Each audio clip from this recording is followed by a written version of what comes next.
අයිබෝවන් ඒකී පළවන අදියරේ 2020 ජූලි ගිණුම් කරන ප්‍රශ්න පත්‍රය පිළිබඳව අද දවසේ අප සාකච්ඡා කරන්න බලාපොරොත්තු වෙනවා. මේ ප්‍රශ්න පත්‍රයත් කොටස් තුනකින් A, B සහ C ලෙස ප්‍රශ්න 6කින් සමන්විත වෙනවා. සියලුම ප්‍රශ්න වලට පිළිතුරු සැපීම අනිවාර්යයි. අපි බලමු එකින් එකට ගෙන මේ ප්‍රශ්න පත්‍රය පිළිවෙලට අපි සාකච්ඡා කරගෙන යනවා. කොහොමද මේ ප්‍රශ්න වලට අපි පිළිතුරු සපිය යුත්තේ කියලා. ඒක කොටස ලකුණු 4කින් යුක්තයි. පළවෙනි ප්‍රශ්නේ 1.1 පහසනන් ඒවා අතරින් ආදායම් ප්‍රකාශයේ මූලිකාංගයක් වන්නේ. හොඳට බලන්න ආදායම් ප්‍රකාශයේ මූලිකාංගයක් වන්නේ. ආදායම් ප්‍රකාශයේ මූලිකාංග දෙකයි. එකක් ආදායම් අනිත් එක වියදම්. අපෙන් හවනම් මූල්‍ය තත්ත්ව ප්‍රකාශයේ මූලිකාංග කිව්වොත් වක්කම් වගකීම් හිමිකම්. දැන් මෙතන අපි අහන්නේ ආදායම් ප්‍රකාශයේ මූලිකාංග හින්දා ආදායම් හා වියදම් තමයි ආදායම් ප්‍රකාශයේ මූලිකාංග වෙන්නේ. එහෙනම් මේකේ උත්තරේ උත්තරාංග 3. පහසනම් ඒවා අතරින් නිවැරදි ප්‍රකාශය තෝරන්න. අදාළ බව යනු මූල්‍ය තොරතුරක මූලික ගුණාත්මක ලක්ෂණයකි. ඔව්. ඒක මූලික ගුණාත්මක ලක්ෂණයක්. අදාළ බව, විශ්වාසනීයත්වය, අවබෝධ කරගත හැකි භාවය, කාලීන බව. අපි මේවා සාකච්ඡා කරලා තියෙනවා. සෞඛ්‍යයේ නිබන්ධන තුළ ඇතුළත් වෙලා තියෙනවා.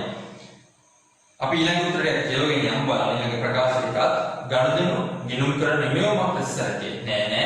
ගණදෙනු කියන්නේ ගිණුම් කරන යෙදවීමක්. ගිණුම් කරේ ප්‍රධාන අරමුණ වන්නේ සංවිධානයේ සේවකයන් ආරක්ෂා කිරීමයි නේ. ඥාන නිශ්චිත කාල පරිච්ඡේදයක ව්‍යාපාරයේ මූල්‍ය ප්‍රතිඵලය මූල්‍ය තත්ත්වය පිළිබඳව තොරතුරු ඉදිරිපත් කිරීම. මූල්‍ය තොරතුරු කිසිම සීමාවක් නැත. සීමාවක් ඇත. එහෙනම් මේකේ නිවැරදි උත්තරය උත්තරාංග 1. ව්‍යාපාරය හා අයිතිකර රැකීමෙන් මෙන්නු ස්වාධීන අස්තිත්ව දෙකක් ලෙසේ සලකා ගනිමු හඳුනා ගනිමු. පාසනන් ගිණුම් කරන සංකල්ප අතරින් ඉහළ සඳහන් ප්‍රකාශයේ පැහැදිලි වන්නේ කුමන සංකල්පයේද? ව්‍යාපාරයයි අයිතිකරුවෙක් කියන්නේ එක්කෙනෙක් නෙවෙයි දෙදෙනෙකු ලෙස කියලා හඳුනා ගන්න කියලා අපි කියන්නේ ව්‍යාපාර ඒකක සංකල්පේ නැත්නම් අස්තිත්ව සංකල්පය කියන එක. ව්‍යාපාර ඒකක සංකල්ප නැත්නම් අස්තිත්ව සංකල්පය කියන එක. එහෙනම් උත්තරාංක 1. 1.4 පහසනා ඒවාදෙන් අස්තිත්වයක් ඇල්මැති මේ අස්තිත්වයක් කියලා කියන්නේ ව්‍යාපාරයක් කියන එකටම සමාන පදයක්. අස්තිත්වයක ඇල්මැති පාර්ශවයක් වන්නේ කවුරුන්ද? අපි දන්නා ඇල්මැති පාර්ශව ඉන්න පුළුවන් කළමනාකරුවන් වෙන්න පුළුවන්, අයිතිකරුවන් වෙන්න පුළුවන්, සේවකයන් වෙන්න පුළුවන්, රජය වෙන්න පුළුවන්, ප්‍රජාව වෙන්න පුළුවන්, ණය දෙන අය වෙන්න පුළුවන්. ඊළඟට ඉන්න සේවකයන්, කළමනාකරුවන්, රජයන් සහ ඊට සඳහන් සියල්ලම. එන උත්තරාංගයේ ඊට සඳහන් සියල්ලම. ව්‍යාපාරයක් විසින් එහි සේවකයෙකු වන සුදත්කට සේවක ණයක් මුදලින් ලබා දෙන ලදී. මෙම ගනුදෙනුව වාර්තා කරන නිවැරදි ඉස්සරහන වන්නේ සේවකයෙකුට ණයක් දුන්නලු ව්‍යාපාරය සුදත් කියන සේවකයාට. එහෙනම් මොකක්ද දන්නවා? ඩබල් එන්ට්‍රිය. සේවකයෙකුට ණයක් දුන්න ගමන් මුදල්පත බැර වෙනවා. ඒ කියන්නේ අනිවාර්යයෙන්ම සටහන වෙන්න ඕන මුදල්පත බැරලා සටහන. අනිත් පැත්තට මොකද්ද? සේවකයා හර වෙන සේවක ණය ගිණුම හර සේවක ණය හර මුදල් ගිණුම බැර. හරි. සේවක ණය ගිණුම හර මුදල් ගිණුම බැර. උත්තරාංග 4. කේවල ස්වාමී ව්‍යාපාරයක් වන රුවන් ට්‍රේඩර්ස් පොත්වලින් 2020 මාර්තු 31 දිනින් අවසන් වර්ෂය සඳහා පාසනන් තොරතුරු කොටා ගන්නාලාදී අපිට තියෙනවා වර්ෂ අවසානයේ වක්කම් මුළු වක්කම්, වර්ෂ අවසාන දිනට තියෙන වගකීම්, ආරම්භක දින ප්‍රාග්ධනය සහ ගැනීම අපේ ශුද්ධ ලාභය වෙනවා. අපි මතක් කරගමු ප්‍රගාන මොකද්ද මේ කියන්නේ? අපේ ලාභ අලාභ සමීකරණය අග ප්‍රාග්ධනය ඍණ ආරම්භක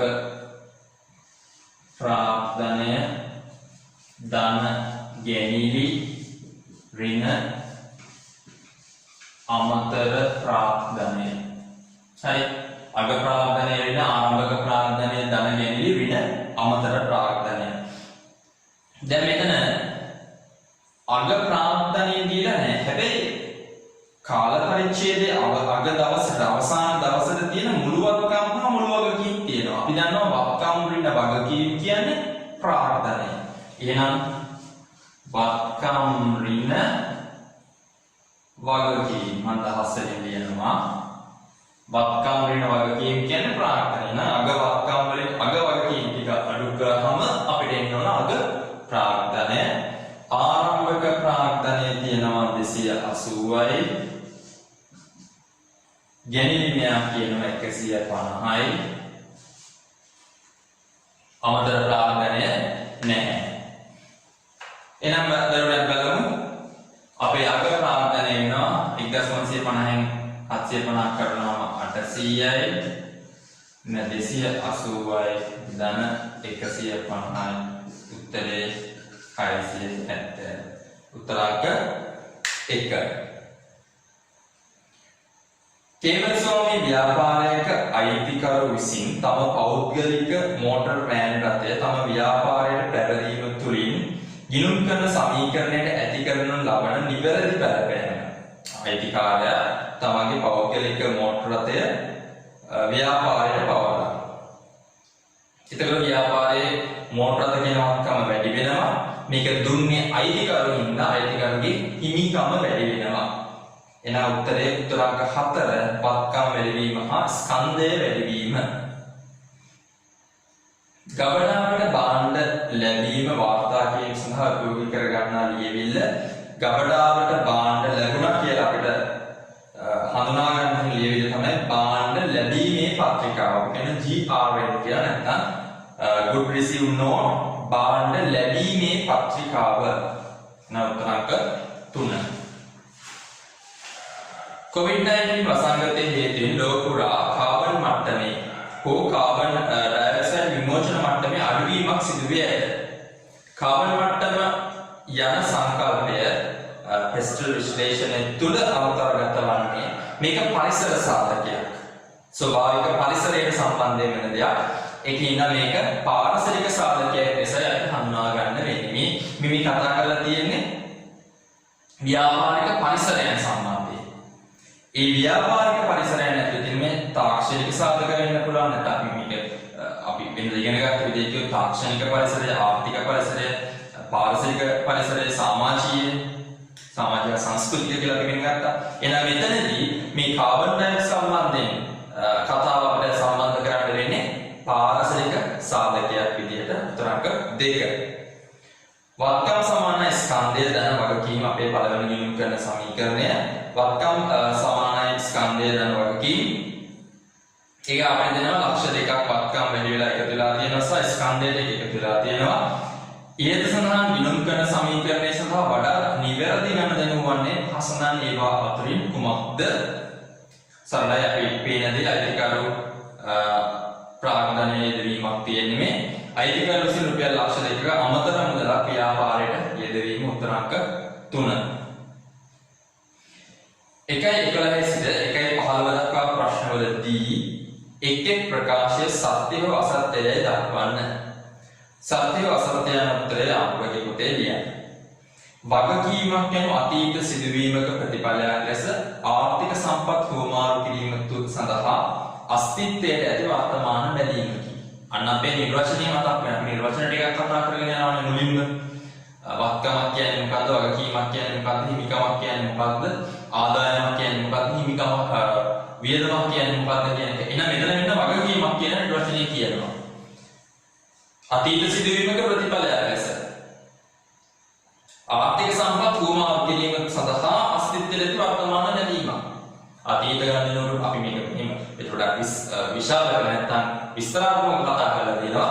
අතීත ගණනවක ප්‍රතිඵලයක් ලෙස වර්තමාන බැලීමක් ඇති වී තිබෙන එම බැලීම රිවෝල්ව් කරන්නේ සම්පත් පිටත ගලාගෙන යන බවදාලයක් ඇති විශ්වාසවන්ත ලෙසම ඉන්න පුළුවන් නම් වගකීමක්. එහෙනම් මේ උත්තරේ මොකද්ද?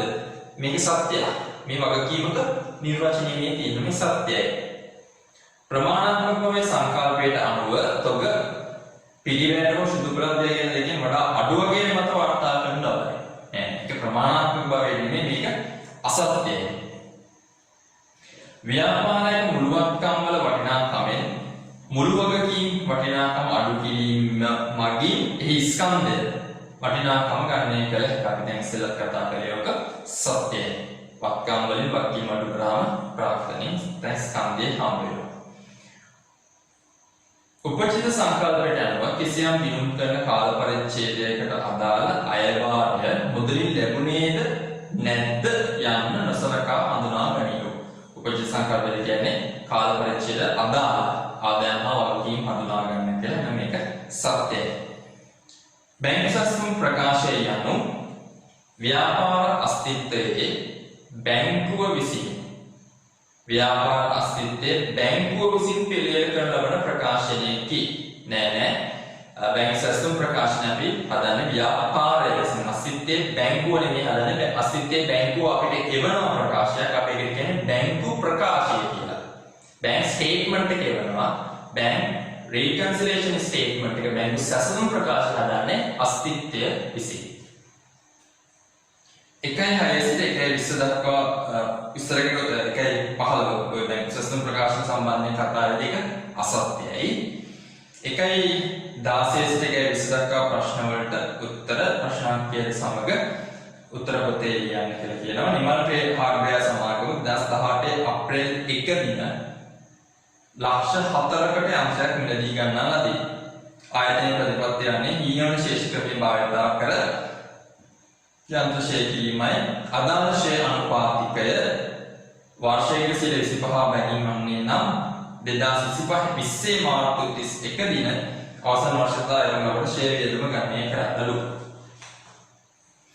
එහෙනම් දරුවනේ මේක ගන්නේ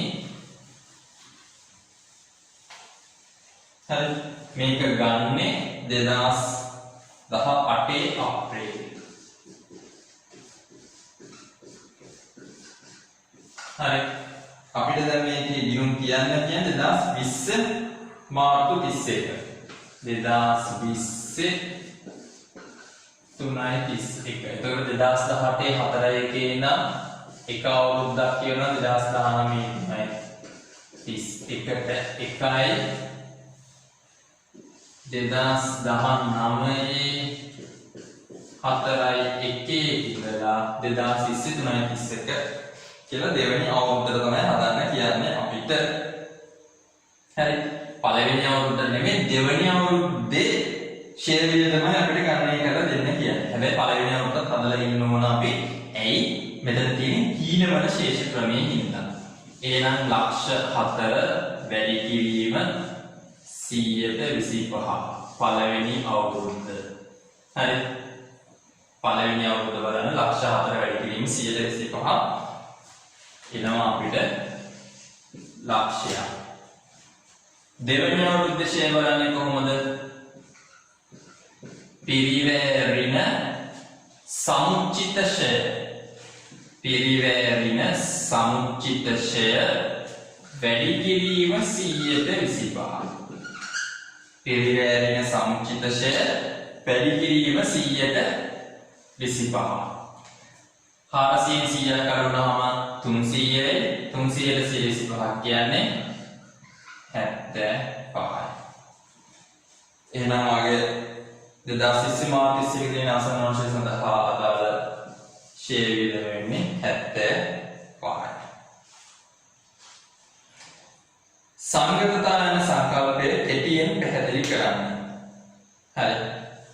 සංගතතා සංකල්පය කියලා කියන්නේ දරුවනේ අපි මූල්‍ය ප්‍රකාශනයක් සකස් කරද්දී පිළියෙල කරද්දී ඉදිරිපත් කරද්දී භාවිතා කරන ලබන විවිධ පදනම් සම්ප්‍රදායන් සංකල්ප ප්‍රතිපත්ති වෙනස් නොකර කාල පරිච්ඡේදයෙන් කාල පරිච්ඡේදයට වෙනස් නොකර එකම ප්‍රතිපත්තීන් සංකල්ප පදනම් දිගින් දිගටම පවත්වාගෙන යන්නේ සංගතතා. හරි එක දිගට අපි හිතමු සරල මාර්ගයෙන් ඉඳන් හීන වලට යනවා හීන වලින් ඉඳන් ආය සරල මාර්ගයට යනවා. එහෙම කරන්න එපා කියලා කියන්නේ.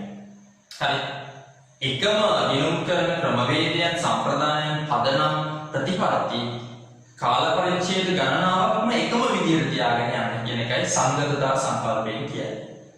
හරි පොදු ජර්නලය තුළ වාර්තා කරන ලබන ගණන වර්ග දෙකක් සඳහන්.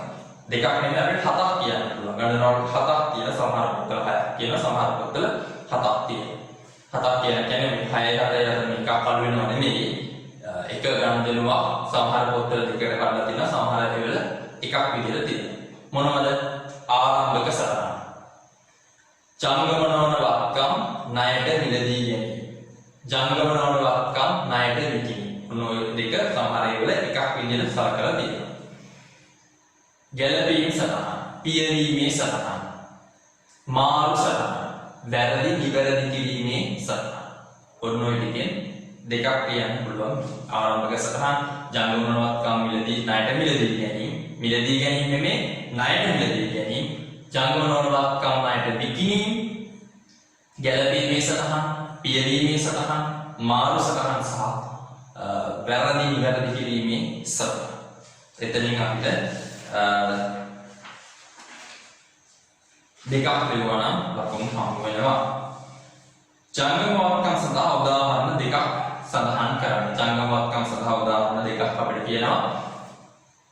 අවසාන තුනෙන් අගතොගය, ණය ගැටියෝ, මුදල් නැත්නම් අතලති මුදල්, බැංකුවේ සඳහන් මුදල්.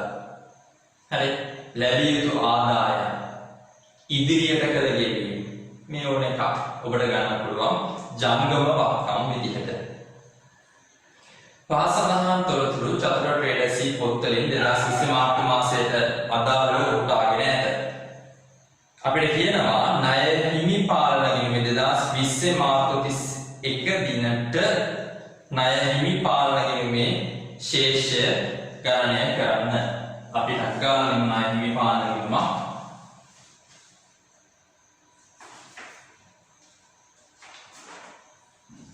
ණය හිමි පාලන ගිණුම ආරම්භක ශේෂය කියනවා 875යි. ණය හිමි හින්දා බැර වෙනවා. මිලදී ගැනීම ජර්නලයේ එකතුව මාර්තු මාසයේ සඳහා මිලදී ගැනීම නැත්නම් ණයට ගැනීම ජර්නලයේ එකතුව දින 2350යි. ගැනීම ගිණුම හර ණය හිමි පාලන ගිණුම බැර 2350යි. විකුණුම් ජර්නලයේ එකතුව කියනවා එයාව ගන්නවද අපි? නෑ, එයාව ගන්නෙ නෑ. ආපසු යවුම් ජර්නලයේ ඔව් ගත්තා යවන්න පුළුවන්. හරි. එවන්නේ මොනවද? වික්කේව කිසියම් හේතුවකින් තමයි එවන්නේ. ගත්තේව කිසියම් හේතුවකින් යවනවා නම් ආපසු යවුම් ජර්නලයේ 575යි. ආපසු යවුම් ගිණුම බැර ණය හිමි පාලන ගිණුම හර 575යි. ආපසු යවුම් සහ මාර්තු මාසයේ තුල ණය හිමියන් සිදු කළ ගෙවීම් මුදල් පොත බැර ණය හිමි පාලන ගිණුම හර මුදල් පාලන කියන්න 1450යි. අපි මේක තුරණය කරගමු. තුරණය කරාම 3225යි. ශේෂය නම් අපිට 1200යි. හරි. එහෙනම් ඔන්න අපි පිළියෙල කරා ප්‍රශ්නාංක 1.20ට අදාළව ණය හිමි පාලන ගිණුම. ඊළඟට අපිට කියනවා දෙවෙනි B කොටස ලකුණු 40ක් තියෙනවා. දැන් අපි ලකුණු 40ක කොටසක් අපි සාකච්ඡා කළා. හරි ලේසි ඒ කොටසේ තියෙන ප්‍රශ්න 20ම හොඳ කල්පනාවෙන් විවුවොත් බොහෝ වේලාවට ඒ ලකුණු 40න් 38ක් 40ක් අතර ප්‍රමාණය සම්පූර්ණ ලකුණු ප්‍රමාණය හෝ ඒ ආසන්න වශයෙන් ප්‍රමාණයක් ගන්න පුළුවන්. හරි. හොඳ කල්පනාවෙන් ලේසි ප්‍රශ්න ප්‍රමාණයක් තියෙන ප්‍රශ්න ටික හරි ලේසියෙන් උත්තර ටික ලියා ගන්න පුළුවන්. කල්පනාවෙන් අපි සතහන් උත්තර ලියුවොත්. අපි යනවා B කොටස ලකුණු 40ක් තියෙනවා B කොටසේ. ඒකේ අපි දෙවෙනි ප්‍රශ්නය තමයි එතනින් පටන් ගන්නෙ. සමනල ස්ටෝර්ස් යනු සමනලට අයත් කේවල ස්වාමී ව්‍යාපාරයේකි 2020 මාර්තු 1 දිනට සමනල ස්ටෝර්ස් හි ශේෂ පිරික්සම සමාන වූ අතර එහි වෙනස වූ 49500 අවිනිශ්චිත ගිණුමකට හර කරන ලදී. ඉන් අනතුරුව කෙටුම්පත් මූල්‍ය ප්‍රකාශන පිළියෙල කරන ලද අතර 2020 මාර්තු 31 වෙනිදා අවසන් වර්ෂය සඳහා කෙටුම්පත් මූල්‍ය ප්‍රකාශන අදාළ ශුද්ධ ලාභය 1350 50000ක් විය. දැන් මෙහෙම දෙයක් තියෙනවා. දැන් අලුත් පේපර් එකේ බොහෝ වෙලාවට ඔය කෙටුම්පත් කරපු මූල්‍ය ප්‍රකාශන අත ශුද්ධ ලාභය කියන එක බොහෝ වෙලාවට දෙන්නේ නැති වෙන්න පුළුවන්. ඒකට ඒකේ ඉන්න පුළුවන් වෙන්නේ මේ ජර්නල් සටහන් ටික ලියන්නත් අවිනිශ්චිත කිරීම පිළියෙල කිරීමත් ප්‍රමාණවත් වේ. ඒ කියන්නේ මේ දෙක පමණක් ඔබෙන් විමසාවි නව විෂය නිර්දේශය ඇතුලේ. හරි අපි බලමු කොහොමද අපි මේ හැමදේම හදමු මේ පේපර් එක 2020 ජූලි පේපර් එකක් හින්දා. වැරදි කිරීම සම්බන්ධයෙන් ඉලුම් කරන හොයාගත්ත වැරදි පහක් තියෙනවා. අපේ ගිලනවා ජර්නල් සටහන් පිළියෙල කරන්න අවිනිශ්චිත කිරීම සහ ගලපන ලද හෝ නිවැරදි කරන ලද ශුද්ධ ලාභය පිළියෙල කරන්න කියලා අපි අනිමන්ට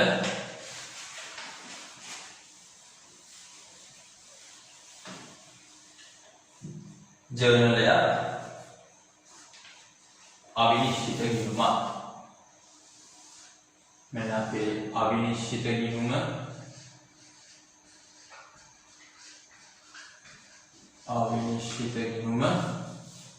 සහ මෙන්න අපේ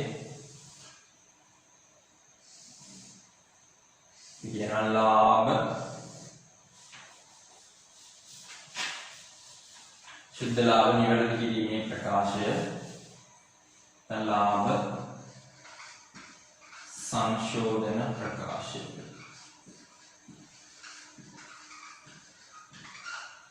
ඉක්වීම ඉන්නේ කෙටුම්පත් කරන ලද ලාභය එකතු කරා සාදු කළා නිවැරදි ශුද්ධ ලාභය. අපි බලමු මේ බොහෝ වෙලාවට අලුත් සිලබස් එකේදී හදාගන්නේ නැහැ. මේ පරණ ගානක් කියන අපි බලමු. මෙයා කියනවා එහි අසමාන නාලු අවිනිශ්චිත කිරීමකට හර කරලා 49500ක් ෂේටීගේ 49500 හරි 49500 මෙන්න කියාගෙන මෙයා පළවෙනි වැරද්ද 2020 මාර්තු 31 දින 95000ක පිරිවැයට ණය පදනම මත මිලදී ගන්නා ලද පරිගණක ගිණුමේදී 9500ක් ලෙස හර කර තිබිනි. කෙසේ වෙතත් වැරසටහනට අදාළ ණය හිමි ගිණුමේ නිවැරදිව සටහන් කර ඇත. කියන්නේ සටහන මොකද හරිනම් වෙන්න ඕන පරිගණක ගිණුම හර 95000යි ණය හිමි ගිණුම බැර 95000යි. හැබැයි ණය හිමි ගිණුම බැර වුණා හරියට 95000ක් පරිගණක ගිණුම හර උනේ 9500ක්. ඒ කියන්නේ කොච්චරක් පරිගණක ගිණුම අඩු වෙලා සටහන් වෙලා තියෙන්නේ 85500ක් අඩු වෙන සටහන් වෙලා තියෙන්නේ 85500ක් පරිගණක ගිණුම අඩු වෙන සටහන් වෙලා තියෙනවා හර වෙලා තියෙනවා 85500ක් අඩු වෙන. හැබැයි ණය හිමි ගිණුම හරියට 95000 සටහන් වෙලා තියෙනවා. එහෙනම් මොකද නිවැරදි කිරීමේ සටහන වෙන්න ඕන? පරිගණක ගිණුම හර 95000යි පරිගණක ගිණුම හර 85500යි බැර කරන්න පුළුවන්ද ණය හිමි ගිණුමට? බෑ. එයා හරිය. එහෙනම් අපි කියන්නේ කොහෙටද? අවිනිශ්චිත ගිණුම බැර 85500යි. මොකද්ද සංලක්ෂය? රුපියල් 95000ක් වටිනා පරිගණකයක් නැත්නම් මිලදී ගත් පරිගණක ගිණුමේ 9500ක් සටහන් වීම නිවැරදි කිරීම. රුපියල් 95000කට ණයට මිලදී ගත් පරිගණක ගිණුමේ 9500ක් ලෙස සටහන් වීම නිවැරදි කිරීම. මෙන්න අපි අවිනිශ්චිත ගිණුමේ බැරගුණා 85500ක් අපි ඒක සටහන් කරමු. අවිනිශ්චිත ගිණුමට රුපියල් 76000ක අපිට මුදලට ගෙනුම් මුදල් පොතට නිවැරදිව බැර කර තිබිනි. අපිට ගැනුමක් ගත්තා නම් ගැනුම් ගිණුම හර මුදල් පොත බැර. ඒක මුදල් පොතට හරියට සටහන් වෙලාලු. කෙසේ වෙතත් ඊට අදාළ හර සටහන වාර්තා කරනු තිබිනි. අපිට ගැනුමක් තියෙනවා ගැනුම් ගිණුම හර මුදල් පොත බැර වෙන්න ඕන. මුදල් පොත හරියට බැර වුණා. හැබැයි ගැනුම් ගිණුම හර වෙලා නැහැ. එහෙනම් මොකද සටහන් කරන්නේ? ගැනුම්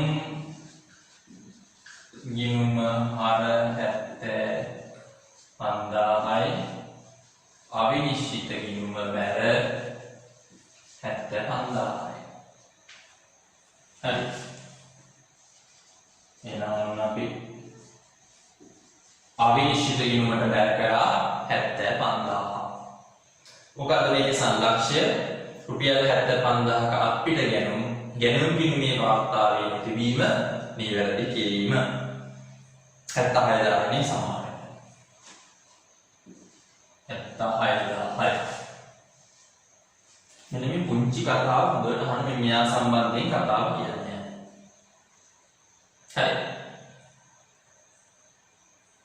අපේ ශුද්ධලාභයට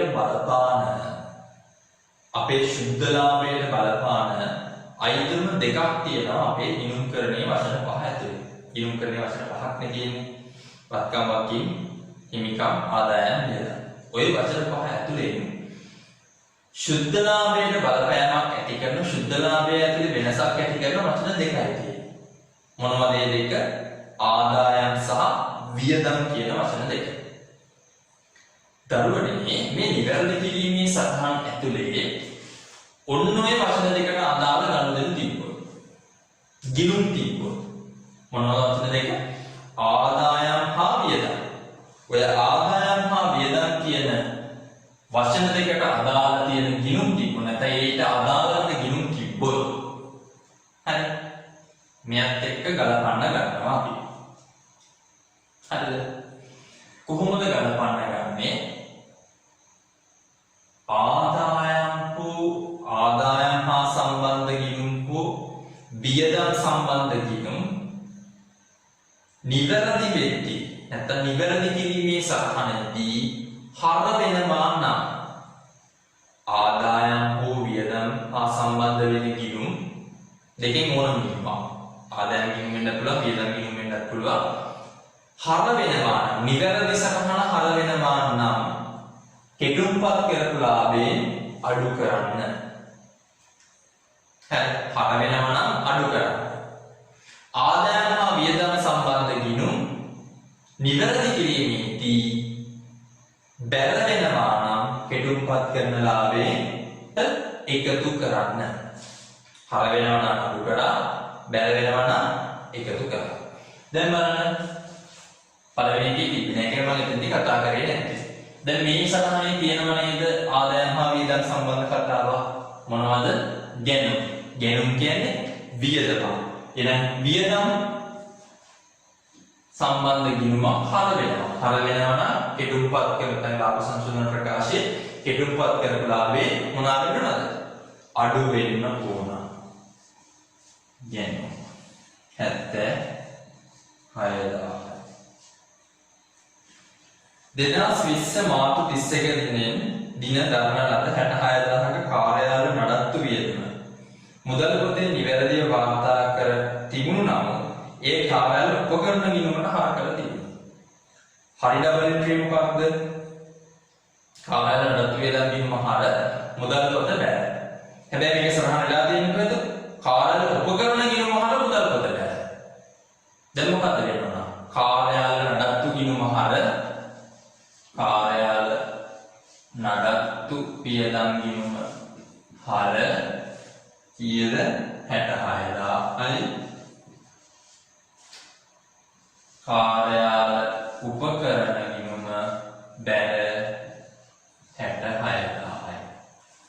රුපියල් 66000ක් වටිනා කාර්යාල නඩත්තු කාර්යාල උපකරණ ගිණුමට සටහන්ව තිබීම නිවැරදි කිරීම. දැන් මෙතනක් තියෙනවා බලන්න ආදායම් හා වියදම් සම්බන්ධ කතාව. ඔව් කාර්යාල නඩත්තු වියදම් තියෙනවා. හරි. එහෙනම් මෙයාගේ අඩු කළා. 1,12,000ක මෝටර රථ ෂෙයා වීම අදාළ ෂෙයා වියදම් ගිණුමට දෙවරක් හර කර තිබේ. 1,12,000 දෙක මෝටර රථ ෂෙයා ගිණුමට දෙපාරක් සලකන්න වෙනවා. ඊට අදාළ බැල සලකන නියමිත රෙජර් ගිණුමෙහි නිවැරදි කියන්නේ ෂෙයා කිරීමේ ගිණුමේ එකපාරයි සලකන්නලා තියෙන්නේ ෂෙයා ගිණුමේ දෙපාරක් සලකන්න වෙනවා. එතකොට මොකද්ද වෙන්න ඕන? ෂෙයා ගිණුම බැල කරන්න ඕන 1,12,000. එයි ෂෙයා ගිණුමේ දෙපාරක් 1,12,000 දෙකක් තියෙනවා. දෙකක් තියෙන එක වැඩි එහෙනම් එකක් බැල කරා. හර පැත්ත දෙකක් තියෙනවා. දෙකක් නෙමෙයි එකයි තියෙනවා. එන වැඩි එක බැල කළා. එහෙනම් ෂෙයා ගිණුම බැල කළා 1,12,000යි කවුද හර වෙන්නේ? ආවිනිශ්චිත ගිණුම. එහෙනම් ආවිනිශ්චිත ගිණුම හර 1,12,000යි ෂෙයා ගිණුම බැල 1,12,000යි. හරි. එහෙනම් අවිනිශ්චිත ගිණුම විහාර කළා 1,12,000යි. සංලක්ෂණය මොකද්ද? 1,12,000ක ෂෙයා ගිණුමේ දෙවරක් සටහන තිබීම නිවැරදි කිරීම. දැන් බලන්න මෙතන ලාභයට බලපාන අයිතමක් තියෙනවද? ඔව්. ෂෙයා කියන්නේ වියදම. හැබැයි වියදම ගිණුම මොනවාද උනේ? බැර උනේ. බැරනා කෙටුම්පත් කරපු ලාභයට එකතු කළා. විකුණුම් ජර්නලයේ 2,25,000ක් අඩුවෙන් එකතු කර ඇත. පාලන ගිණුම් නම් ක්‍රියාත්මක වෙන්නේ ණය ගැටි පාලන ගිණුම හර 2,25,000යි ණය ගැටි පාලන ගිණුම හර 2,25,000යි විකුණුම් ගිණුම බැල 2,25,000යි. ණය ගැටි පාලන ගිණුම හර 2,25,000යි විකුණුම් ගිණුම බැල. මොකද පාලන ගිණුම ක්‍රියාත්මක වෙද්දී අවසානයේ ජර්නලයේ අවසාන එක තුල තමයි පාලන ගිණුමට හර කරලා අදාළ විකුණුම් ගිණුමට බැර වෙන්නේ.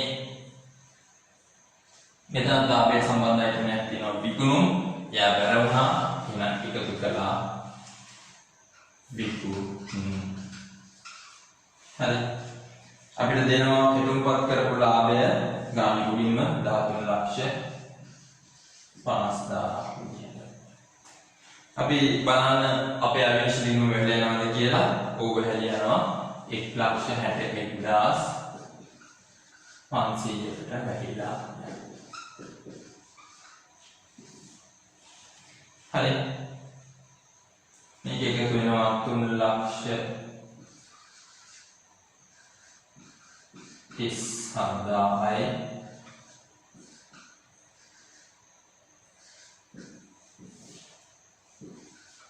අඩු කරන්න යනවා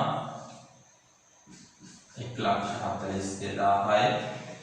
එතකොට අපේ නිවැරදි ලාභය එනවා 1,15,45,000. හරි. එහෙනම් ඔන්න දෙවෙනි ප්‍රශ්නයත් අපි අවසන් වෙනවා. අපි යනවා අපේ තුන්වෙනි ප්‍රශ්න. තුන්වෙනි ප්‍රශ්නයත් කියනවා 2019 අප්‍රේල් 1 දින නානක්කාර විසින් කේවල ස්වාම ව්‍යාපාරයක් ආරම්භ කරන ලදී.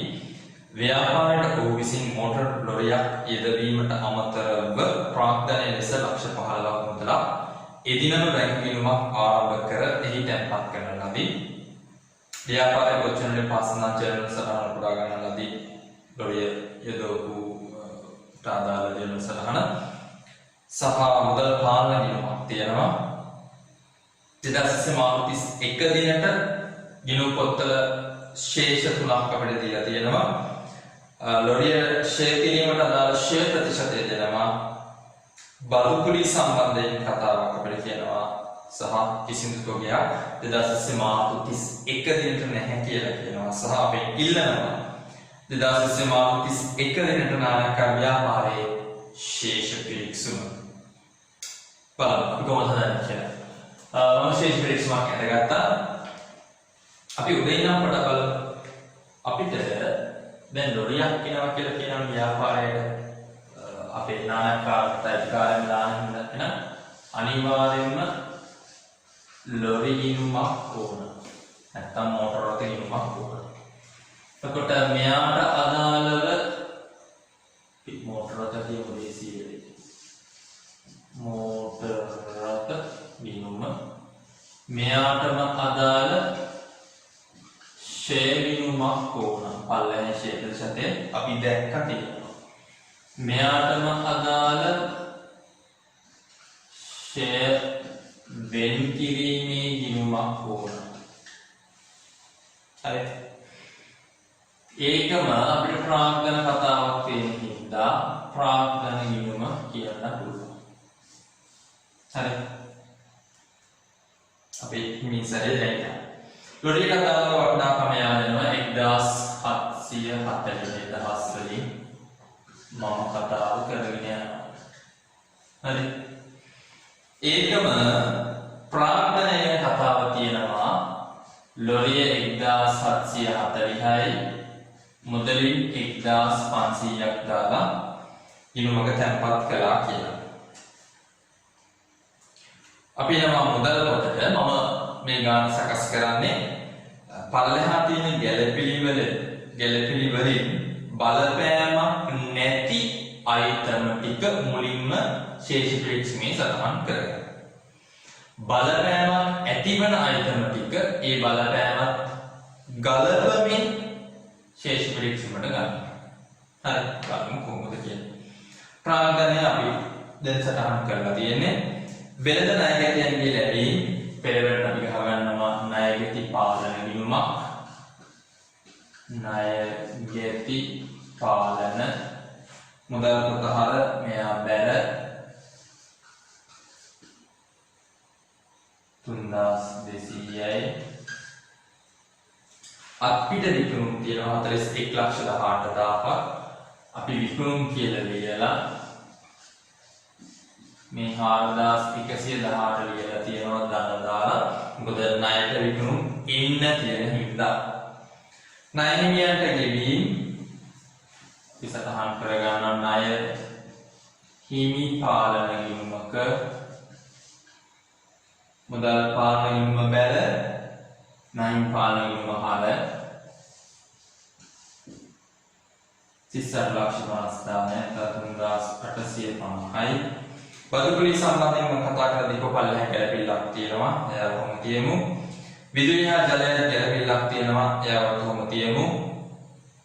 වේතන හා වැටුප් එයාට මොකක්ද සම්බන්ධයක් හම්බුනේ නැහැ කියලා කියනවා. එයාව වේතන හා වැටුප් 18,10,000යි නැත්නම් ගහසලින් 1,110යි. මුදල් අපිට ලියන්න පුළුවන්. මුදල් පාලන ශේෂය 2,36යි. මෙන්න අතිරේක තොරතුරු වල එක කැමති නම් කෙනෙකුට අතිරේක තොරතුරු වලින් පටන් ගන්න යන්න පුළුවන්. අපි සාමාන්‍යයෙන් අවසාන ගිණුම සකස් කරද්දී පටන් ගන්න අතිරේක තොරතුරු වලින්, නිෂ්පාදන ගිණුම හදද්දී පටන් ගන්න අතිරේක තොරතුරු වලින් මේක අවශ්‍ය විදිහට වෙනස් කරගෙන පටන් වැඩ කරන්න පුළුවන්. 2031 දිනට ගිණුම් පොත්වල පාත් ශේෂයන් පැවතුනාලු. වෙළඳ ණයගැතිව 9,75,000යි. මේ අවසාන ශේෂයක් මෙන්න කෙලින්ම දාගන්නවා මෙතෙන්ට. ණයගැති ශේෂය 9,75,000යි. ඒක මෙයාව ඕන වෙනවා තව තැනකට. ඒ තමයි ණයගැති පාලන ගිණුමට ඒ ණයගැති පාලන ගිණුමේ අවසාන ශේෂයේ විදිහට සටහන් කරගන්න ඕන. මොකද අපිට ණයට ගැනුම් විකුණුම් ටික හොයාගන්න ඕන වෙන හින්දා. වෙළඳ ණයහිමියන් ණය හිමි ශේෂය 1,740යි 2,40,000යි නැත්නම් 1,240යි. එයාවත් ණය හිමි පාලන ගිණුමේ අවසාන ශේෂයේ විදිහට සටහන් කරනවා. ගෙවිය යුතු විදුලිය හා ජලය අපි ඉතුරු කරලා මුදල් පාලන ගිණුමේ විදුලිය හා ජලය මේ වෙනකොට සල්ලි වලින් ගෙවලා තිනවා 2,58,000ක් නැත්නම් 258ක්. තව ගෙවන්න ඕන 15ක්. ඒ කියන්නේ මේ වර්ෂයට අදාළ වියදම 258 දාන 15 273යි. එහෙනම් අපි ශේෂ පිරික්සීමේ සටහන් වෙන්න ඕන විදුලිය ජලය හා ගිණුම නැත්නම් විදුලිය ජලය හා වියදම් ගිණුම එක ගිණුමක් විදිහට උපචිත නැත්නම් ගෙවිය යුතු විදුලිය හා ජලය ගිණුම තවත් විදිහට. මෙන්න බලන්න විදුලිය හා ජලය වර්ෂයට අදාළ වියදම 273යි උපචිත ගෙවිය යුතු විදුලිය හා ජලය 15යි.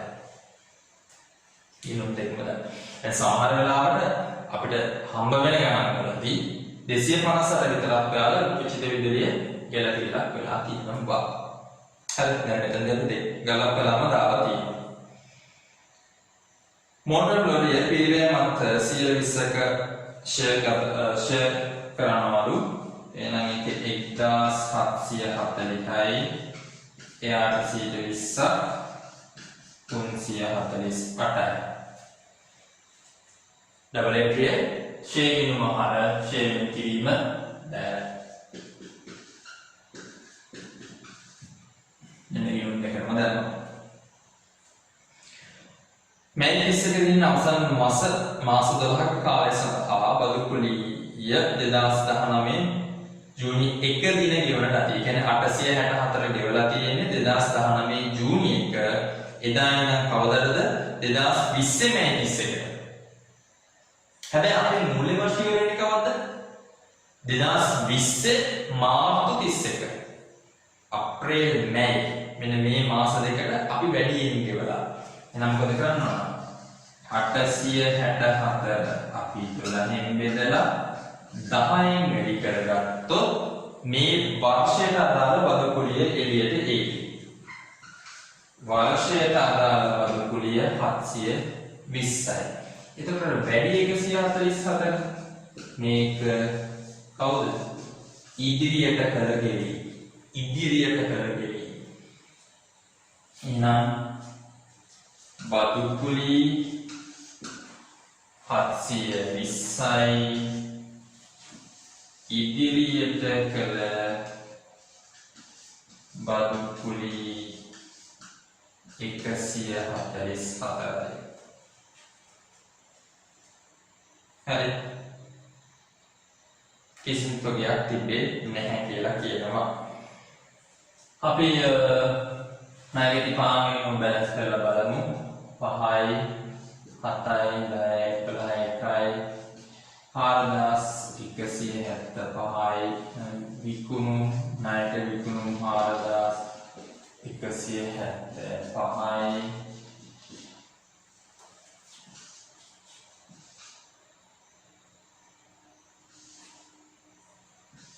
පන්දාස් 90යි ගෙනුම් ණයට ගෙනුම් 5090යි අපිට ගෙනුම් වලට මොකද කියන්නේ නැහැ. ගෙනුම් 5090යි.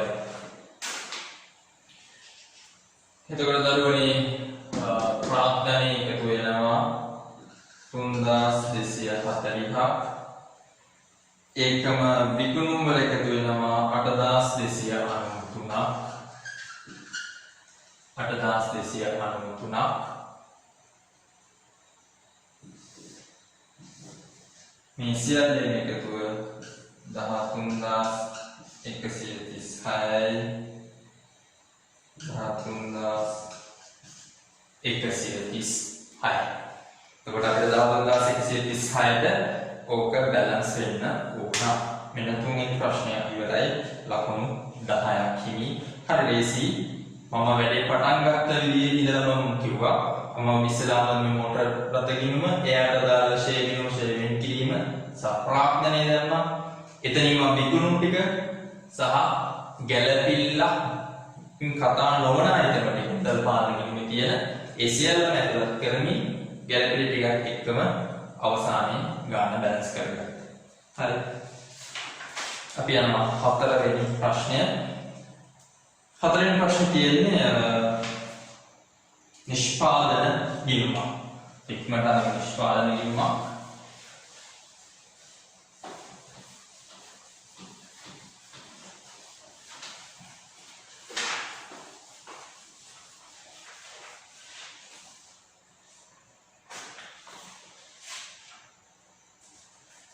අපි අද නිෂ්පාදන ගිණුමක්.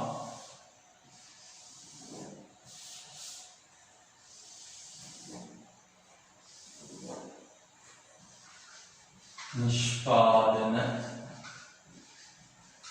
ගිණුම. ඒක මතක් කරගන්න ඕනද මට ඉඩ ප්‍රමාණය එක්ක උඩින් තියෙන නම ලියන්නේ නැහැ. නමුත් ඔබ විභාගයේදී අදාළ ආයතනයේ නම, ගිණුම් කාල පරිච්ඡේදය සහ නිෂ්පාදන ගිණුම කියලා ලියවෙන්න ඕන. නිෂ්පාදන ගිණුමේ තොරතුරු ටිකක් දෙනවා අපිට. සහ 2020 මාර්තු 31 තොගය අපිට දෙනවා. ඒ කියන්නේ අග තොගය අමුද්‍රව්‍ය සහ නොනිමි වැඩ ප්‍රාථමික පිළිවෙලට නොනිමි වැඩ දෙන්නේ. සහ වියදම් කර්මාන්තශාලාව කාර්යාලය අතර බෙදා වෙන් කරන ආකාරය ප්‍රතිශතාත්මකව දීලා තියෙනවා. නිම කරන ලද පාසල් බෑග් පිළිවෙල මත 20%ක ලාභාන්තිකයක් සහිතව විකුණුම් අංශයට මාරු කරන්න ලැබේ.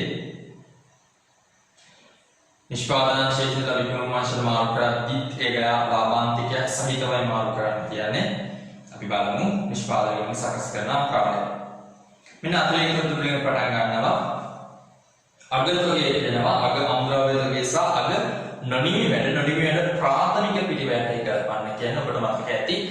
නොනිමි වැඩ ප්‍රාථමික පිළිවෙලට ගලපන්න කියන්න පුළුවන්, නිෂ්පාදන පිළිවෙලට ගලපන්න කියන්න පුළුවන් සහ මුකුත් නොකිය හිටියොත් ඒ අපි නිෂ්පාදන පිළිවෙලටයි ගලපන්නේ. ප්‍රාථමික පිළිවෙලට කිව්වොත් ප්‍රාථමික පිළිවෙලට උඩින් එක ප්‍රාථමික පිළිවෙලට එන්නවද? නිෂ්පාදන ද්‍රව්‍ය, ශ්‍රමය සහ සමාන ඍජු ද්‍රව්‍ය, ඍජු ශ්‍රමය, ඍජු වෙනත් කියන තුන තමයි ප්‍රාථමික පිළිවෙල. ඔය තුනේ එකතුව ගන්න කලින් ඊට උඩින් නොනිමි වැඩ ගලපන්න ඕන. නිෂ්පාදන පිළිවෙල කිව්වොත් ප්‍රාථමික පිළිවෙල සහ නිෂ්පාදන පොදු කාර්ය කියන දෙකේ එකතුව ගන්න කලින් එතනට උඩින් තමයි අපි ගලපන්නේ. ප්‍රධානම දේ මේ නිෂ්පාදන ගිණුම හෝ අවසාන ගිණුම සකස් කරද්දී මේවල ආකෘතීන් හොඳට මතක තියෙන්න ඕන. හරි? ආකෘතීන් මතක නම් අපිට ගාන හදන්න හරි ලේසියි. අපි බලමු. දැන් මේකේ අපි ගත්තොත් උඩින් එන්න ඕන ආරම්භක අමුද්‍රව්‍ය තොගය. එයාට එකතු වෙන්න ඕන ගෙනුම්. ගෙනුම් වලට මොනවාරි වියදමක් තියෙනවා නම් ගෙනීමේ කුලී තීරුවද ගාස්තේ වලට ඉඳ කියලා අඩු වෙනවා අගතොගය.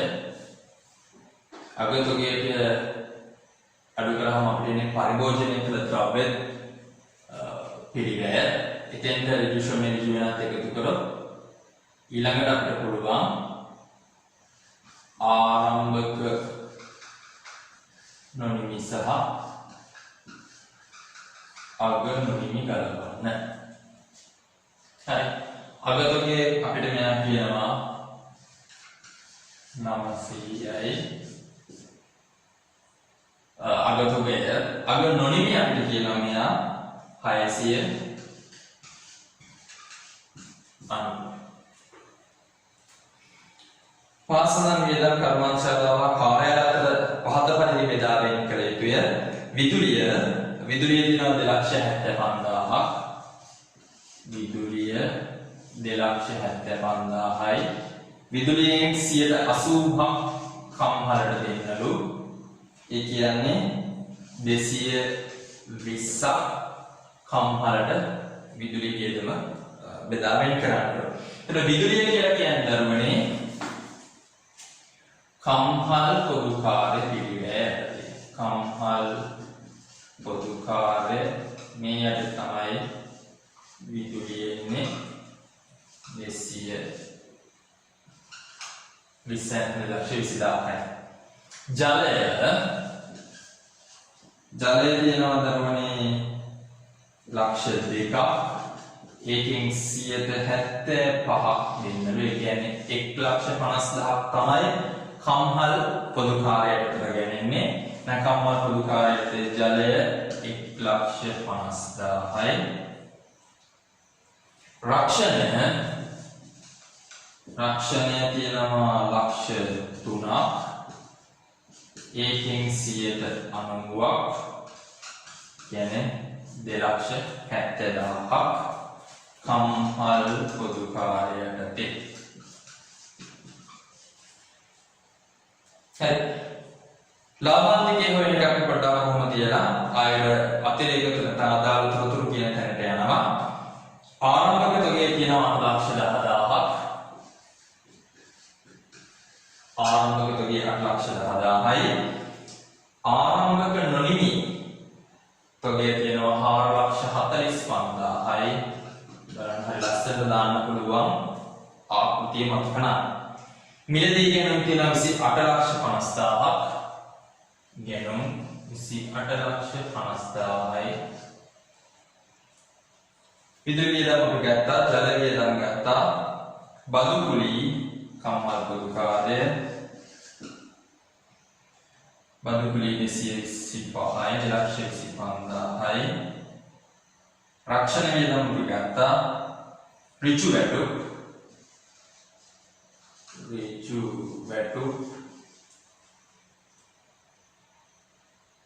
12,70,000යි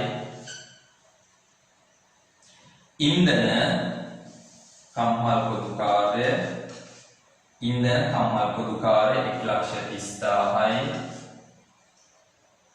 කළමනාකරුගේ වේතන කර්මාන්ත ශාලා කළමනාකරුගේ වේතන ඒකෙන් එන්නේ කම්මල් පොදු කාර්යයටදී වේතන 8,60,000යි ෂෙයර් යන්ත්‍ර ෂෙයර් 2,70,000යි එපමණයි එන අපි බලමු කොහොමද මේවල එකතු සටහන් වෙන්නේ අපි ගැනුම් ටික ගැනුමට අදාළ වේදම් තිබෙන්නේ නැහැ ඒකින්ද අපි ගැනුම් ටික මාරු කරගන්නවා එහා පැත්තට 8,50,000යි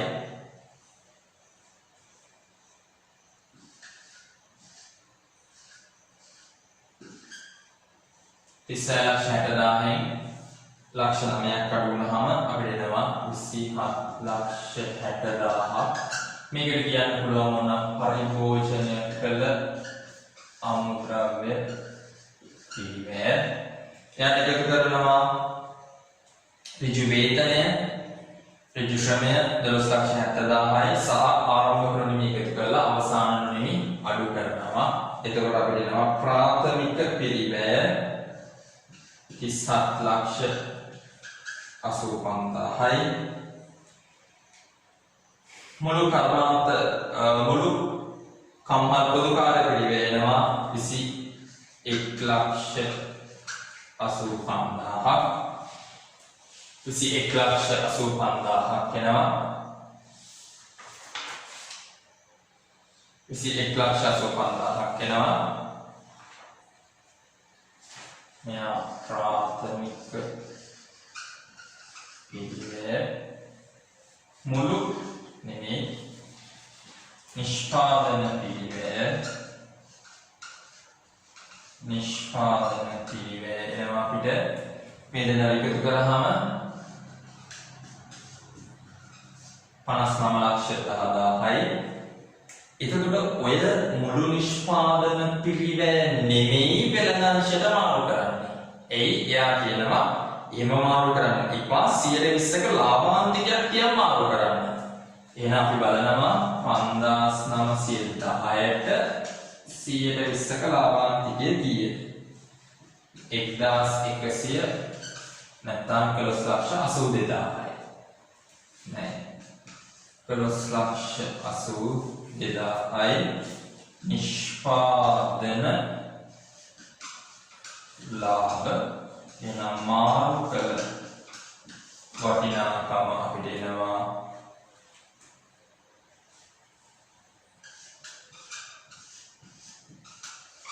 7,900 නැත්නම් 70,92,000ක් විදිහට 70,92,000ක් විදිහට එනවා මාරු කළ වටිනාකම එතකොට අපි හතරවෙනි ප්‍රශ්නේ නිෂ්පාදන ගිණුම් අවසන් කළා. අපි යනවා පස්වෙනි ප්‍රශ්නෙට. කේවල ස්වාමී ව්‍යාපාරයක් වන සෑම් ට්‍රේඩර්සී පොත්වලින් 2020 මාර්තු මාසයේ සඳහා වන මහා සඳහන් ගණන උපුටාගෙන ඇත. ඉහත සඳහන් එක් ගණනව මගින් මහා සඳහන් දැක්වෙන ගිණුම් කරන සමීකරණය කරන බලපෑම සටහන් කරන්නලු. අපිට ගිණුම් කරන සමීකරණය හදන්න කියනවා. බලමු.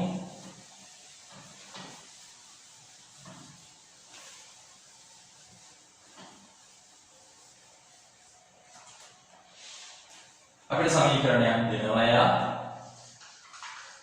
තොග ධන ණය ගැති ධන ස්ථාවර තැන්පතු ධන මුදල් සමාන ස්කන්ධය ධන වගකී.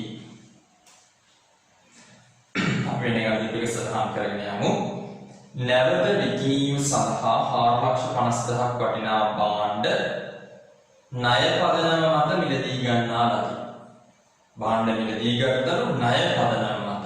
භාණ්ඩ මිලදී ගත්තම අපිට ලැබෙනවා තොග ඒකම මේක දහසලින් තියෙනවා. ඒකම ණයට ගත්තොත් අපිට ඇති වෙනවා ණය හිමියේ. ඒ කියන්නේ වගකීමක්. 3,90,000ක පිළිවෙල උතුක 4,45,000ක මුදලකට ණයට විකුණන ලදී. විකුණද්දී අපේ තොගේ අඩු වෙනවා. අඩු වෙන්නේ කීයක්ද? 3,90,000ක්. විකුණන්නේ කොහොමද? ණයට. ණයට වික්කානම් ණය ගැටි. එහෙනම් ණය ගැටිය 4,45,000යි. 3,90,000ක විකුණන්නේ 4,45,000කට. කීයක් ලාභද? 55,000ක්. ඒක හිමිකමට. සෑම විසින් 38,500ක පිරිවැය වූ භාණ්ඩ තම පෞද්ගලික ප්‍රයෝජනය සඳහා ගත්තා. ගැනීම.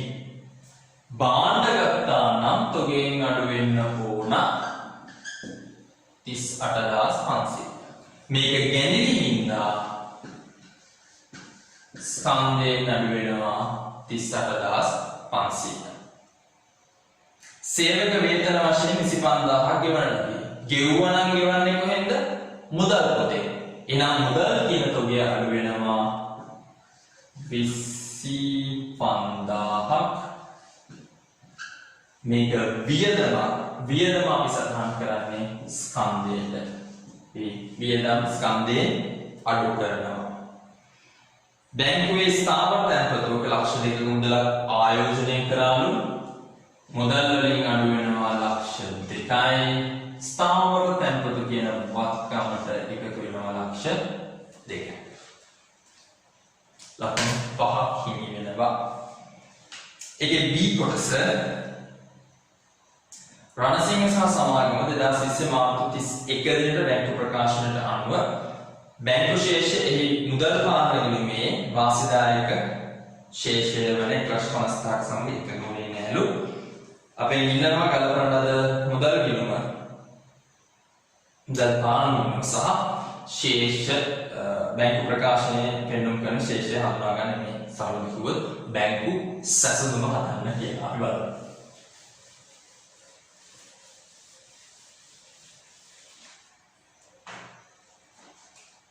මෙන්න කියනවා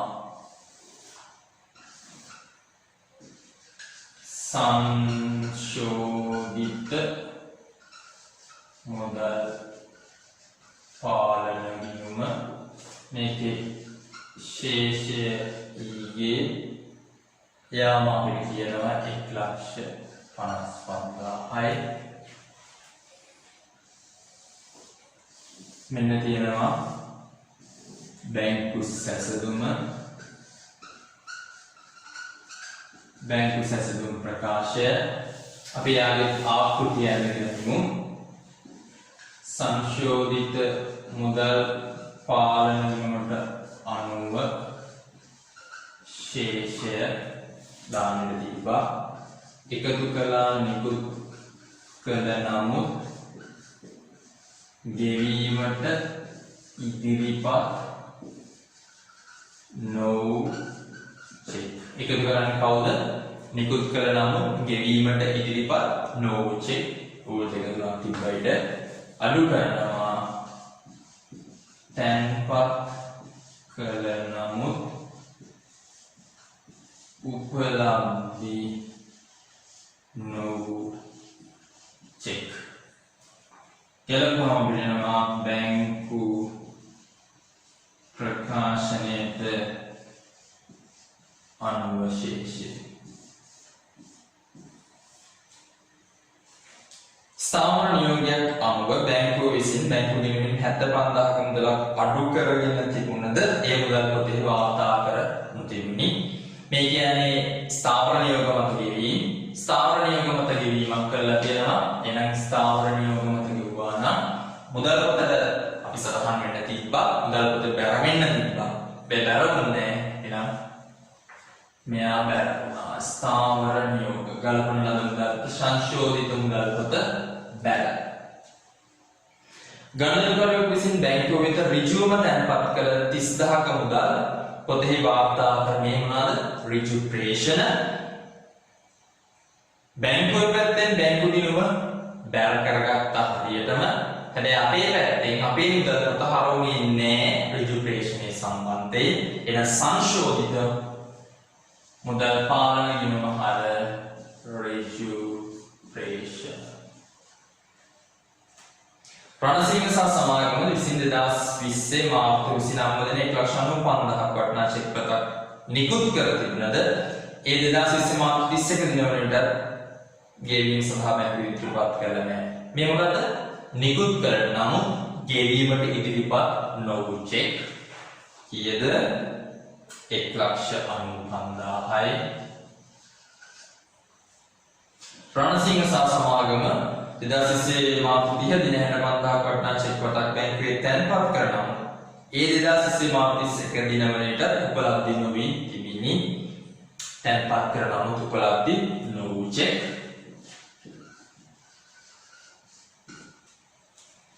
එක්දස් 500ක බැංකු ගාස්තු මුදල් පොතේ වාර්තා කර නොතිබිනි. එනම් මොකද්ද? සංශෝධිත මුදල් පාලන ගිණුමේ බැර වෙනවා බැංකු ගාස්තු කොච්චරද? 1500. එහෙනම් අපි අපේ සංශෝධිත මුදල් පාලන ගිණුම බලමු තුලණය කරලා ඒකේ වටිනාකම කොච්චරද? ශේෂය කොච්චරද කියලා 1,85,000යි. අපිට සංශෝධිත මුදල් පාලන ගිණුමේ ශේෂය එනවා 1,08,500ක්. සංශෝධිත මුදල් පාලන ගිණුමේ ශේෂය එනවා 1,08,500ක්. ඔන්න ඔය සංශෝධිත මුදල් පාලන ගිණුමේ ශේෂය අපි අරන් යනවා බැංකු සැසඳුම් ප්‍රකාශනයට. සංශෝධිත මුදල් පාලන ගිණුමේ ශේෂය අරන් යනවා අපි බැංකු සැසඳුම් ප්‍රකාශනයේ උඩටම 1,08,500. එයාට එකතු කරනවා අපි නිකුත් කරන නමුත් ගෙවීමට ඉදිරිපත් නොවූ චෙක්. අපි අඩු කරනවා තැන්පත් කරන නමුත් උපලබ්ධි නොවූ චෙක්. ඔය අඩු කිරීම සහ එකතු කිරීම කරාම අපිට ලැබෙනවා 2,38,500ක්. අපි යාට කියනවා බැංකු ප්‍රකාශනයට අනුව ශේෂය. කවුද? බැංකු ප්‍රකාශනයට අනුව ශේෂය. හොඳයි, එහෙනම් අපිට B කොටසේ ප්‍රශ්න අංක 5ක් අපි අවසන් කරනවා. අපි යනවා C කොටසට. C කොටසේ ප්‍රශ්න අංක 6 ලකුණු 20ක් හිමිවන අභ්‍යාසය ගණන. ඒ තමයි තියෙන්නේ විස්තීර්ණ ආදායම් ප්‍රකාශනයක් හා මූලධන ප්‍රකාශනයක් සකස් කරන්න අපිට තියෙන්නේ. එහෙනම් අපි බලමු ප්‍රශ්න අංක 6 C කොටසේ අවසාන ප්‍රශ්නය. ප්‍රශ්න අංක 6 ගෝල්ඩන් ටෙක් යනු කරුණාතිලකට අයත් කේවල ස්වාමි ව්‍යාපාරයේකි. එහි 2020 මාර්තු 30 වෙනිදාට ශේෂ පිරික්සම පහත පරිදි විය. එමෙ කියලා ශේෂ පිරික්සමක් තියෙනවා. ඒකම පාසනන් අතිරේක තොරතුරු සපයත අතිරේක තොරතුරු පහක් තියෙනවා සහ මේ ඉල්ලනවා විස්තීර්ණ ආදායම් ප්‍රකාශය හා මූල්‍ය තත්ත්ව ප්‍රකාශය සකස් කරන්න ලකුණු 20ක්. අපි ගණන් ගන්නවා අතිරේක තොරතුරු අංක 1 2020 මාර්තු 31 වෙනිදාට අවසාන තොගයේ පිළිවෙලට 3000 අපි දහස් වලින්ම හදමු 3800කට අගය කරන ලදී. මේ කියන්නේ අග තොගය විකුණු පිළිවෙල අපි හොයන්න ඕන. අග තොගය අඩු කරලා කීයද 3800යි. ඒකම විස්තීර්ණ ආදායම් ප්‍රකාශනයේ විතරද අග තොගය දාන්න ඕන නෑ. තව මොකද යනවා ජංගම වත්කම් යටතේ අග තොගය 3800යි. ලක්ෂ 6ක පිළිවෙල වූ ලීබඩු 2019 ඔක්තෝබර් 1 දින සීමාසිත එක් සමාගමෙන් ණය පදන මත මිලට ගන්නා ලදී. මේ ගිණුම් පොත්වල වාර්තා කරන තිබිනි. ඒ කියන්නේ ජංගමවල වත්කමක් විදිහට ලීබඩු එන්න ඕනා. ව්‍යාපාරයේ ප්‍රතිපත්තිය වන්නේ පහස් සඳහන් පරිදි පිළිවෙල මත සරල මාර්ගමට ෂෙයා ප්‍රතිපාදනය කිරීමයි.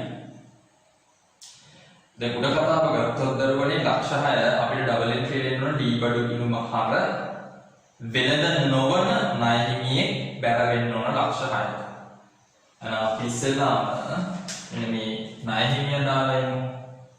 අපේ ණය හිමි අපේ සාමාන්‍ය ණය හිමි ලියන්නේ දෙ තියලා වෙනද නොවන ණය හිමි ලක්ෂ 6යි. ගොඩනැගිලි 5ක් ෂෙයා කරන්නලු. ගොඩනැගිලි වල ගොඩනැගිලි ෂෙයා දැන් වටනාකම 3500යි. එයාට 100ට 5ක්. මෝටර වාහන 2700ක් තියෙනවා. 2700ට 120ක්. ඒකම ලීබඩු අපිට අලුතින් ආවා 600ක්. එයාට 100ට 25යි. හැබැයි ලීබඩු මිලදී ගන්නේ 2019 ඔක්තෝබර් 1. તો 2019 ඔක්තෝබර් ඉඳන් 2020 මාර්තු 31ට මාස 6යි. එහෙනම් එයා අපි ගාවෙන්නේ මාස 6යි මේ වර්ෂයට අනුව. මෙන්න වාර්ෂික ෂෙයා ටික හොයන්න අපි යනවා. ගොඩනැගිලි වාර්ෂික ෂෙයා අපිට 175යි වැඩි කරාම මෝටර වාහන අපිට 540යි. ඒකම ලීබඩු වල අපිට 75යි. අපි සඳහන් කරමු. ගොඩනැගිලි වාර්ෂික ෂෙයා 175 පරිමාණ වියදම් යටතේ ගොඩනැගිලි ෂෙයා 175යි. එතෙන් විතරක් දාලා අපි නිකන් ඉන්නේ. අපි එනවා මූල්‍ය තත්ත්ව ප්‍රකාශයේ ජංගම නොවනවත්කම් යටතේ උඩින් මෙන්න ඕන ඉඩම් වල පිළිවෙල 3000යි. එයාට සංක්ෂිප්ත ෂෙයා මොකුත් නැහැ. ඊළඟට ඉන්නවා ගොඩනැගිලි පිළිවෙල 3500යි. ඒකම අපි හැදිලා බලනවා අවුරුද්දේ මුලට ගොඩනැගිලි වල සමුචිත ෂෙයා කීයද? අවුරුද්දේ මුලට ගොඩනැගිලි වල සමුචිත ෂෙයා 620යි. මේ අවුරුද්දේ සමුචිත ෂෙයා මේ අවුරුද්දේ වාර්ෂික ෂෙයා 175යි. එහෙනම් අවුරුද්දේ අගට සමුචිත ෂෙයා වෙනවා 795යි. හරි මේ ඔක්කොම එකපාර අපි කරමු. අපි බැලුවා අවුරුද්දේ මුලට සමුචිත 620යි.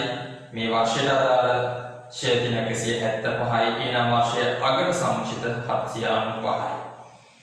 ඊළඟ මෝටර වාහන වාර්ෂික ෂෙයා 540යි. බෙදාහැරි වියදම් යටතේ මෝටර වාහන ෂෙයා 540යි. අපි යනවා මූලතත්ත්ව ප්‍රකාශයට මෝටර් වාහන පිළිවෙලනවා දරුවනේ 2700යි. අවුරුද්දේ මුලට මෝටර් වාහන තියෙනවා 440ක්. අවුරුද්දේ මුලට මෝටර් වාහන වල සමුචිත ෂෙයා තියෙනවා 440ක්. මේ අවුරුද්දේ සමුචිත ෂෙයා 540යි. එන අවුරුද්දේ අවසානයේ සමුචිත ෂෙයා 980යි. මෙතන නැති අපිට ගැළපෙන්නේ සතහන් වෙච්ච ලී බඩු පිරිවැය 600යි. මේ අවුරුද්දෙම ගත් එකක්. ඒකින්ද සමුචිත ෂෙයා අවුරුද්දේ අවසානයේ 75යි.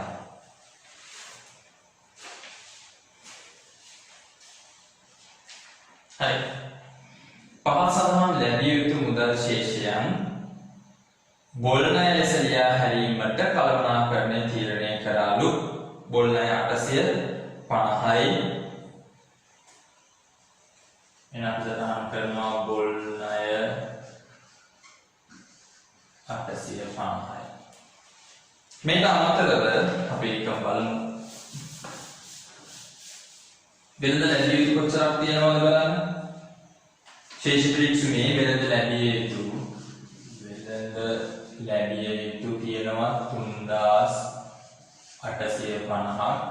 එතනින් අඩු කරන්නලු බොල්ණය 850යි. හරි. 3850ක් තියෙනවා. ඒකෙන් බොල්ණය 850ක් කපන්නලු. ඔන්න 850 කැපුවා. දැන් ඉන්නේ වෙළඳ ලැබිය යුතු 3000යි. යා කියනවා මේට අමතරව ඉහත ලියා හැරීම සිදු කිරීමෙන් පසු 2020 මාර්තු 31 දිනට ඉතිරි වෙළඳ ලැබිය යුතු මුදල් ශේෂයෙන් 10% පොදු ප්‍රතිපාදනයක් අඩමානය සඳහා වෙන් කරන්නලු. මෙයාට 10%ක්. ඒ කියන්නේ 300ක පොදු ප්‍රතිපාදනයක් කරන්නලු. අපි පෙරවැට ගහ ගන්නවා අඩමාන ණය වෙන් කිරීමේ ගිණුමක්. අපි ඉක්මනට බලනවා ශේෂ පිරික්සුමේ අවුරුද්දේ මුලට තියෙන අඩමාන ණය වෙන් කිරීමේ ප්‍රමාණය කොච්චරද? බැලට තියෙනවා 200ක්. ඊළඟ අවුරුද්දට කොච්චරක් වෙන් කරලා දෙන්නද? 300ක් වෙන් කරලා දෙන්න. එහෙනම් මේ අවුරුද්දේ ලාභයෙන් කොච්චරක් කපන්නද? මේ අවුරුද්දේ කොච්චරක් ලාභයෙන් කපලා දෙන්න ඕනද? 100ක් කපලා දෙන්න ඕන. එහෙනම් පද අපේ ඩබල් එන්ට්‍රි අඩමාන ණය ගිණුම හර අඩමාන ණය වෙන් කිරීම බැර. අඩමාන ණය ගිණුම හර අඩමාන ණය වෙන් කිරීම බැර. අඩමාන ණය කියලා කියන්නේ විකිණීමේ හා බෙදා හැරීමේ වියදම්.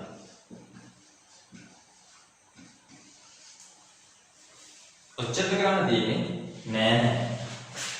අපේ ජංගම වත්කම් යටතට ගිහිල්ලා වෙළඳ ලැබිය යුතු ශේෂය 3000යි අඩු කළා එකෙන් අඩමාන ණය වෙන් කිරීම 300. හරි. වෙළඳ ලැබිය යුතු 3000යි එකෙන් අඩු කළා අඩමාන ණය වෙන් කිරීම 300. 2020 මාර්තු මාසයට අදාළව ගෙවිය යුතු බිල්පත් පහත පරිදි වේ. විදුලිය 350ක් ගෙවන්නලු. මේ වෙනකොට විදුලිය ගෙවලා තියෙනවා දරුවනේ 3200ක්. ශේෂ පිරික්සුමේ සඳහන් වෙලා තියෙනවා විදුලි වියදම 3200ක් ගෙවලා තියෙනවා. තව ගෙවන්නලු 350ක්. ඒ කියන්නේ මේ වර්ෂයට අදාළ සම්පූර්ණ විදුලි වියදම 3550යි. අපි ඉස්සර ඒක දාමු පරිපාලන වියදම් වලට. විදුලිය 3550යි. දැන් කොච්චරක් ගෙවන්න තියෙනවද? 350. ඒ කියන්නේ උපචිත විදුලිය 350යි ජංගම වගකීම. තව කවුද ඉන්නේ? ජලය 80යි. ජල වියදම මේ වෙනකොට ගෙවලා තියෙනවා 450. තව 80ක් ගෙවන්නලු. 450ක් ගෙවලා තියෙනවා තව 80ක්. එහෙනම් මේ වර්ෂයට අදාළ වියදම කීයද? 530යි. එහෙනම් ජල වියදම 530යි. එයාගේ උපචිත කොටසක් තියෙනවා. එහෙනම් ජංගම වගකීමේදී උපචිත ජලය කොච්චරද? 80යි.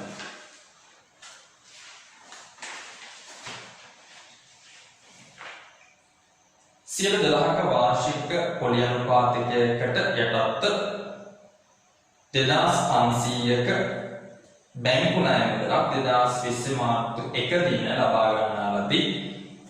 ජංගම වගකීමට හෝම දාලා දාමු අපියෝක බැංකු ණය 2500යි සමාන ගෙවලා තියෙනවා බලමු. උක්ත මාර්තු 1 දිනද ගෙවන්න විදියක් නැහැ. පළමු වාරිකය 2020 අප්‍රේල් 1 දින ගෙවිය යුතුවේ. 2020 මාර්තු 31 දින අවසන් වර්ෂ දා ණය පොලිය පොත්වල ගිණුම්ගත කර නොතිබිනි. එහෙනම් ණය පොලිය දාන්න කියලා මේ කියනවා 2500 වැඩි කිරීම 112 මේ ණය ගන්නේ කවද්ද? 2020 මාර්තු 1. මූල්‍ය වර්ෂය ඉවර වෙන්නේ කවද්ද? 2020 මාර්තු 31. කියන්නේ එක මාසයයි යට තියෙන්නේ.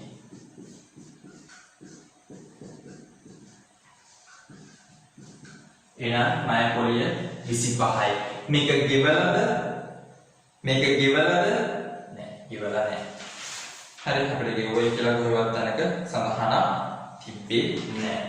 එහෙනම් ඉස්සලා මූල්‍ය වියදම යටතේ ණය පොලි 25යි.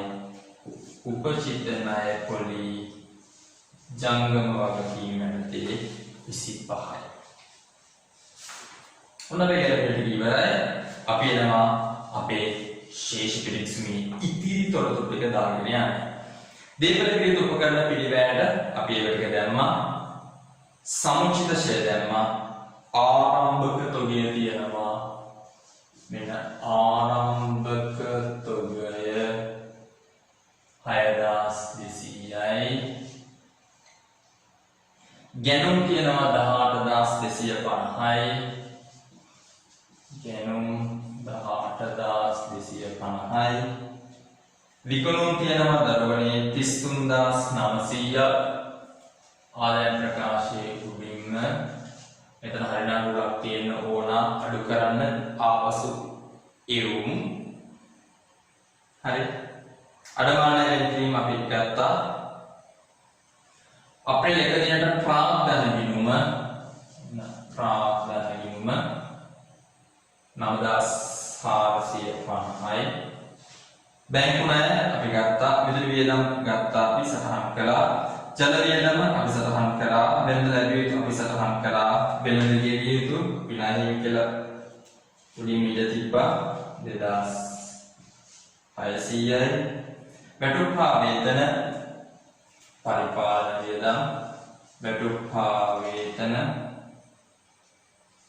5550යි. ප්‍රවාහන වියදම් වැටුප්පා වේතන 290යි. අතැති මුදල් හා බැංකුවේ මුදල් 1100 ජංගම වත්කම්.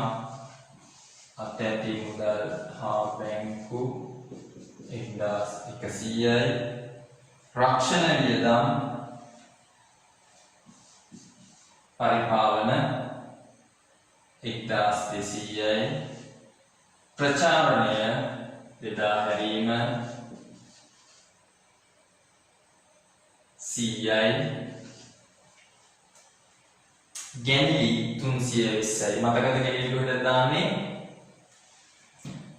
මේක අපිට කියලා නෑ මුදල්ද බාන්න ගැනිලිද කියලා. ඒකද කොහොමත් මුදල් බාන්න ගැනිලා අපේ සතහනක් ඉන්න ඕන.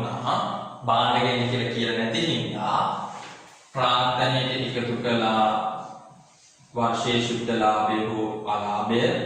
ඒ දෙන්නගේ එකතුවෙන් අපි අඩු කළා ගැනිලි.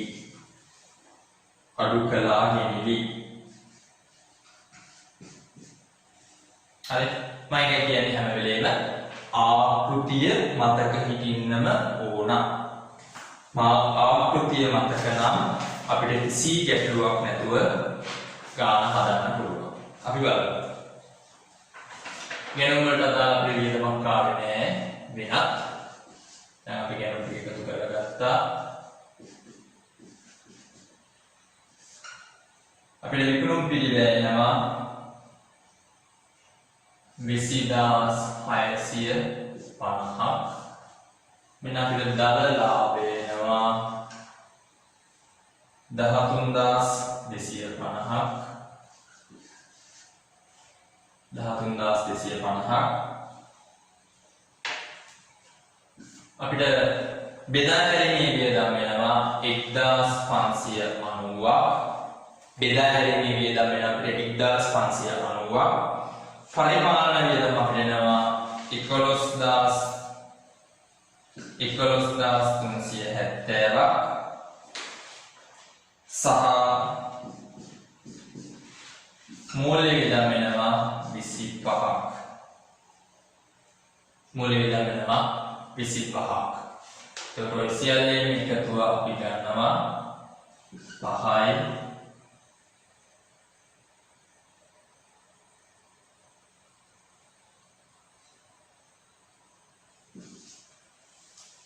අටයි.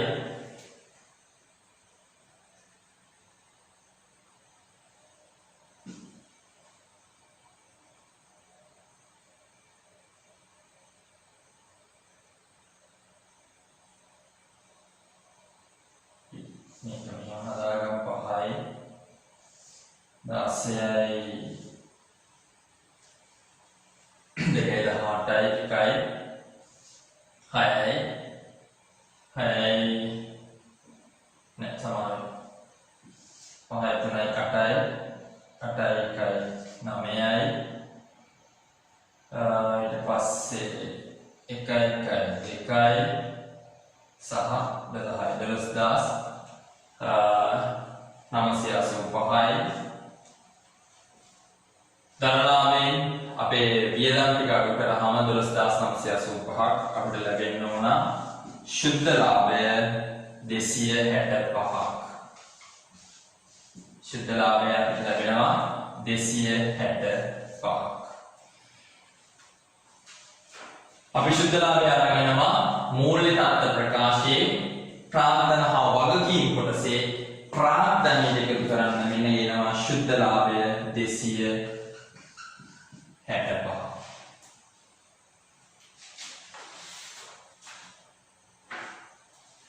හරි. ඊළඟ වල ඔන්න අපි යනවා මූල්‍ය තත්ත්ව ප්‍රකාශය බැලන්ස් කරගන්න. 3000 අපි කෙලින් ඉඩම් වල වටිනාකම එනවා. ගොඩනැගිලි වල වටිනාකම 2705යි. සමුචිත ෂෙයාර් කරලා ශුද්ධාගය ගන්නවා. මෝටර රථවල 1720යි 525යි.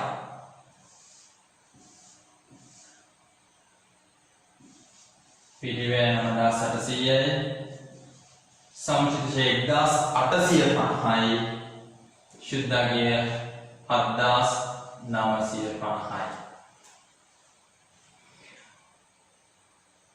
ජංගමවත්කම් අපි වෙන එකතු කරලා ගන්නවා. අපේ වෙනදා ඇරියුතු වල ශුද්ධාගය 2700යි. ජංගමවත්කම් වල වටිනාකම 7600යි. බලන්න මුළු වත්කම් වල එකතුව 15550යි.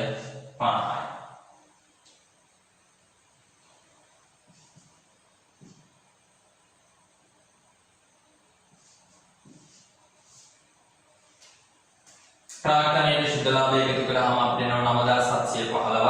ඒකෙන් ගැන්ඩි 320ක් අඩු කරාම 9365යි. බැංකු ණය 2500යි. ජංගම වගකීම් වෙනවා 3655යි. අවසානයේ ඒ සියල්ලම එකතුව 15550ට බැලන්ස් වෙනවා. විස්තීර්ණ ආදායම් ප්‍රකාශයේ අපේ ශුද්ධ ලාභය 265ක්. අපි ආවරන් ගියා මූල තත්ත්ව ප්‍රකාශයේ ප්‍රාර්ථනීය එකතු කරලා 265. ඒකම මූල තත්ත්ව ප්‍රකාශයේ අපි බැලන්ස් කරගත්ත මුළුවත්කම් වල එකතු ආවා 15550ක්. ප්‍රාර්ථනීය හා වගකීම් වල එකතු ආවා 15550ක්. හොඳයි දරුවනේ, එහෙනම් අපි මේ වැඩසටහන තුලින් සාකච්ඡා කරේ 2020 ජූලි 81 ගිණුම් කරන ප්‍රශ්න පත්‍රය පිළිබඳව. මුළු ප්‍රශ්න පත්‍රය අපි සාකච්ඡා කරා. ලකුණු 100කට අදාළව තියෙන සියලුම ගැටලු ටික අපි විසඳුවා. එහෙනම් නැවත මේ වැඩසටහන නරඹමින් ඔබගේ ඔබ නැවත මේ ප්‍රශ්න පත්‍රය සකස් කරන්න උත්සාහ කරන්න. එහෙනම් ඔබ සැමට සුබදායක දවසක්